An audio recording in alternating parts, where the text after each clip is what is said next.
about.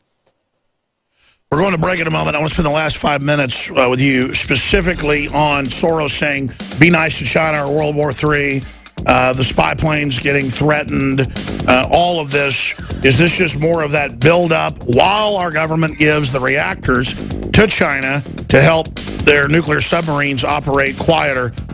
You can really see them building up these enemies while getting the autonomous robot aircraft ready to go and other secret weapons. We'll be back with the third hour. Joe Skousen finishing up the time we have from worldaffairsbrief.com on George Soros saying be nice to China, and then the latest on the Ukraine. Well, this is a complex subject because the U.S. is raising the tone of their apparent opposition to China, but they're doing nothing. Nothing is more telling than the U.S. saying we are going to respect the 12-mile limit around Fiery Reef Cay, where they're developing this runway and this, out of a small island of sand there in the Spratlys. I mean, telling China you're going to respect the 12-mile limit is a tacit admission of sovereignty there. The Spratly Island is a very complex situation. It's over 300 miles. It's got nearly 40 or 50 significant outcroppings in the ocean. And what's interesting, though, is that Vietnam has occupied about 8 or 10 of them. China's occupied about 12 of them. The Philippines, 3 or 4. Brunei and Malaysia have also occupied some of these. I mean, trying to sort out who owns the whole caboodle is going to be a long-term process. And I think the only way it's going to be sorted out is the big 800-pound gorilla in the room. China will build up enough military bases there that basically throw the others out.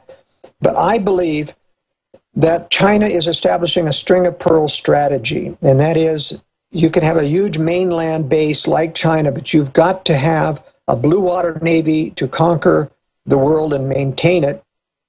And that means you've got to have a series of bases, not only air bases, but naval refueling and repair bases surrounding you. And the natural place to do that is in the island chains. Sure, so they're doing what the U.S. did in the Spanish-American War, establishing our empire with Pacific coaling stations. Yeah, or that Britain did with putting naval bases all around the world to handle, and that was one of its problems in World War II. The Navy was so spread out that they couldn't respond to the German attack in time. But the point that I want to make, though, is that China is a long way ways from attacking the West.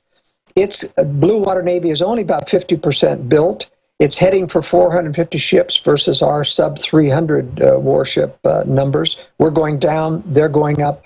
But still, the earliest that China really would be confident in attacking the West is the next decade, 2020, 21, 22, or 23, and the same with Russia.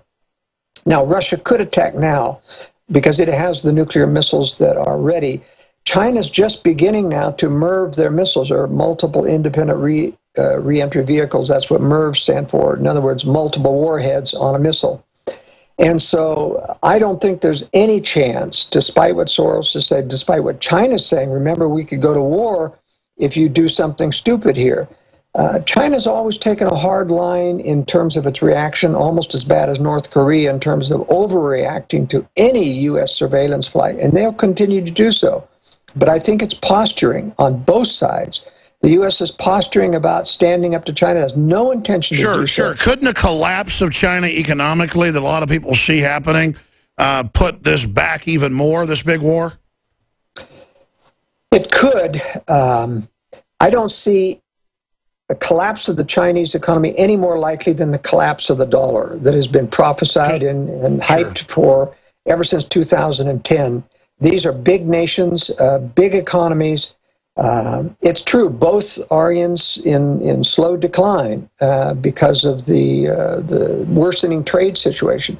But nothing that I foresee indicates any kind of collapse that could slow this down. And I agree there's a long-term plan to harden facilities to get ready for a big war, but I don't see them being there yet. But the best laid plans of mice and men often go awry. But as we said in the last hour, this is not just men we're fighting with here. It's very old entity that we read about in the Bible. Joe Skousen, great job. Thanks for the time.